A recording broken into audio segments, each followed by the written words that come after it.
আসসালামু আলাইকুম। কেমন আছেন সবাই? আশা করি ভালো আছেন। আমরাও আলহামদুলিল্লাহ ভালো আছি। নতুন আরও একটি ভিডিওতে আপনাদের সবাইকে স্বাগত জানিয়ে ভিডিওটি শুরু করছি। কাছে অথবা দূরে, দেশে অথবা দেশের বাহিরে যে যেখান থেকে ভিডিওটি দেখছেন, আপনাদের সবাইকে অসংখ্য ধন্যবাদ। এই তো আপনাদের ভাইয়া কিছু বাজার নিয়ে এসেছিল। এখানে কিছু কলা নিয়ে এসেছিল, আর এটাকে চট্টগ্রামে মিষ্টি মরিচ বলা হয়। এই মরিচটা দিয়ে তরকারি রান্না করলে দেখতে কালারটা খুবই সুন্দর আসবে, আর খেতে কিন্তু একদমই ঝাল নেই। ঝাল খুবই কম। এই মরিচটা আগে মরিচ নিয়ে এসেছিল কিছু প্রচণ্ড ঝাল।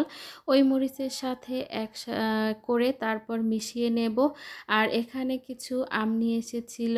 এই আমটাকে রূপালি আম বলে। তো আমের সাইজটা অনেক বড় ছিল। ভিতরটাও কিন্তু খুবই সুন্দর ছিল, একেবারেই পাকা ছিল। উপর থেকে কাঁচা দেখা গেলেও কিন্তু ভিতরে খুবই পাকা ছিল। আর এই বছরে এই আমটাই ছিল অনেক বড় রূপালি আমের মধ্যে। তো প্রত্যেক দিনই তিনি আম নিয়ে আসেন। বাচ্চারা আম খেতে খুবই পছন্দ করে এজন্য। আর এখানে নিয়ে এসেছিল একটা প্যাকেটের মধ্যে চা পাতা। এগুলো শুকনো চা পাতা ছিল। তো এখান থেকে আমি কিছু আম কেটে নেব খাওয়ার জন্য। ভিতরটা কিন্তু একেবারেই পাকা। এখন যেহেতু মধু মাস, আমের সিজন, আম কাঁঠাল, এজন্য সকাল সন্ধ্যা দুপুর আম তো খেতেই হবে। খাওয়ার আগে খাওয়ার পরে সব সময়ই আম। আম তো সবারই পছন্দের একটি ফল। আমার কাছে আম খুবই ভালো লাগে খেতে। আমি আম খুবই পছন্দ করি। আর এই আমগুলো কিন্তু প্রচুর মিষ্টি ছিল।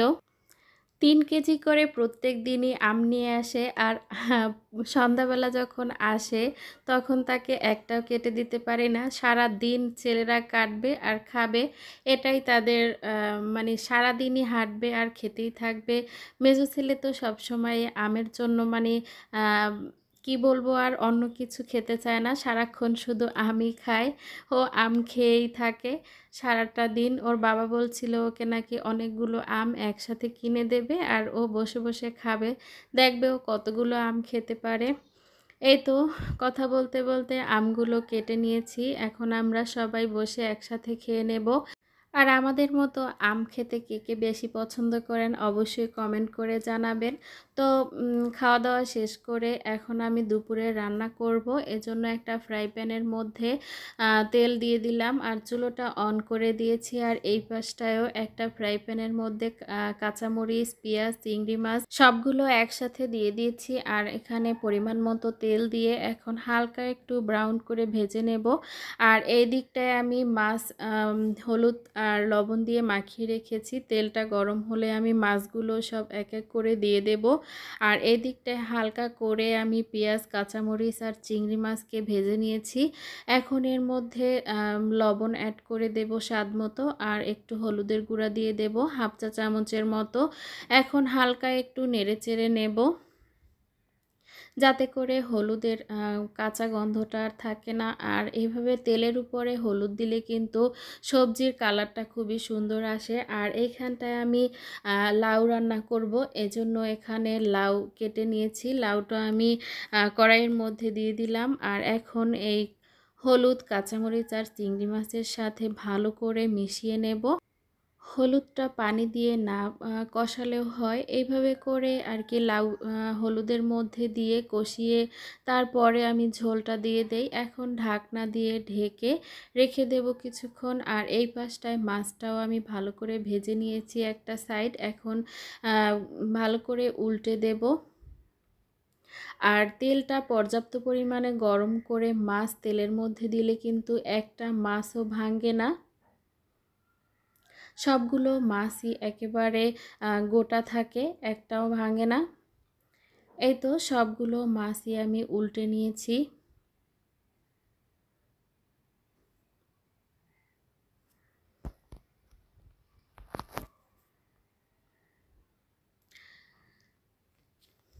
একটা পাশ হয়ে গেছে, অন্য পাশটাও এখন হতে থাকুক। আর এই দিকটায় আমি এখানে লাউয়ের ঢাকনাটা তুলে ভালো করে একটু নেড়েচেড়ে দেব, যেন নিচে পোড়ানে লেগে না যায়। আর একসাথে দুটো তরকারি রান্না করতে কিন্তু একটু ঝামেলাই হয়ে যায়।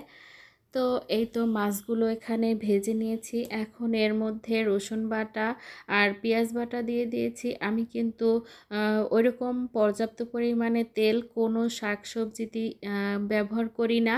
আমার কাছে মনে হয় অল্প তেল খাওয়াই ভালো। এই তো পেঁয়াজ রসুন বাটাটা ভালো করে কিছুক্ষণ নেড়েচেড়ে ভেজে নিয়েছি। এখন এর মধ্যে শুকনো মশলাগুলো অ্যাড করে দেব। হলুদের গুঁড়া, মরিচের গুঁড়া, জিরার গুঁড়া, ধনিয়ার গুঁড়া, স্বাদমতো লবণ সব কিছু দিয়ে আবারও এখন কিছুক্ষণ নেড়েচেড়ে মশলাটাকে কষিয়ে নেব। আর এই দিকটায় লাউ থেকে কিন্তু অনেকটাই পানি বের হয়েছে, আর লাউটাও একদম সিদ্ধ হয়ে নরম হয়ে গেছে। এ পর্যায়ে এখন এখানে 1 কাপের মতো পানি অ্যাড করে দেব। এখন আর লাউটাকে ঢাকনা দিয়ে ঢেকে দেব না। এখন যদি ঢাকনা দিয়ে ঢেকে দেই তাহলে কিন্তু খেতে একটু টক টক লাগবে। এই তো মশলাটাকে ভালো করে আমি কষিয়ে নিয়ে পরিমাণ মতো পানি দিয়ে দিয়েছি। আর এখন ভেজে রাখা মাছগুলো সব ঝোলের মধ্যে দিয়ে দেব। আর অপেক্ষা করব যতক্ষণ না ঝোলটা টেনে গাঢ় হয়ে আসে। এই তো এখন এর মধ্যে গরম মশলার গুঁড়ো অ্যাড করে দেব। আর এদিকে আমার লাউ সবজিটাও হয়ে গেছে। আমি অন্য একটা কড়াইতে ঢেলে নিয়েছি, কারণ এখন আমি বিকেলের জন্য একটু নাস্তা তৈরি করব। এখন যেহেতু গরম অনেক, তাই একবারে চুলোর কাজ সেরে নেব। খাওয়ার আগে একটু গরম করে নেব।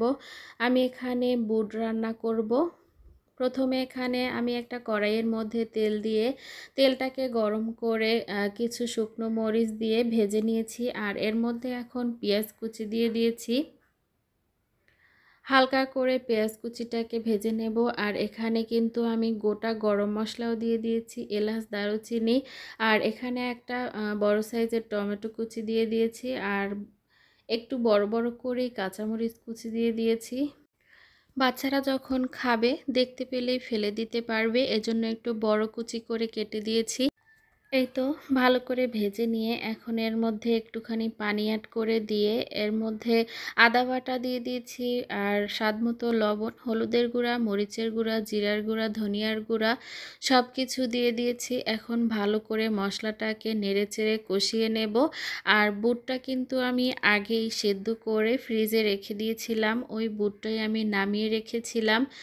এই তো মশলাটা ভালো করে কষিয়ে নিয়েছি। এখন এর মধ্যে বুটগুলো দিয়ে দেব। আমি কিন্তু বেশ অনেকটাই আজ বুট রান্না করব, কারণ রান্না করে বক্সে করে ফ্রিজে রেখে দেব যাতে করে আরও একদিন খাওয়া যায়। এই তো বুটগুলো ঢেলে দিয়েছি। এখন মশলার সাথে ভালো করে নেড়ে চেড়ে মিশিয়ে নেব।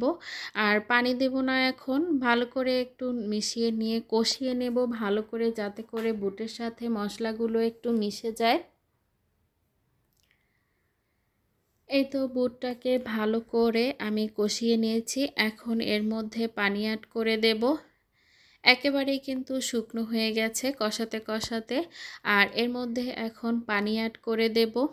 এখানে আমি 2 কাপের মতো পানি অ্যাড করে দিয়েছি, কারণ বুটটা আগে থেকে সেদ্ধ করা আছে, এজন্য আমি এখানে বেশি পানি ব্যবহার করব না। নেড়েচেড়ে মশলার সাথে মিশিয়ে নেব। আর এখন ঢাকনা দিয়ে ঢেকে কিছুক্ষণ রান্না করব। বুটটা কিন্তু আমার রান্না করা হয়ে গেছে। এখন চুলো থেকে নামানোর আগে এখানে আমি কিছু গরম মশলার গুঁড়ো অ্যাড করে দেব। আর খাওয়ার আগে আমি যখন খাবো এর আগেই আমি একটু গরম করে নেব। আর ঠান্ডা অবস্থায় কিন্তু আলাদা করে আমি কিছু বক্সে ভরে রেখে দেব। ভিডিওটি আজ এখানেই শেষ করছি। সবাই ভালো থাকবেন, সুস্থ থাকবেন, আর আমাদের জন্য দোয়া করবেন। আল্লাহ হাফেজ।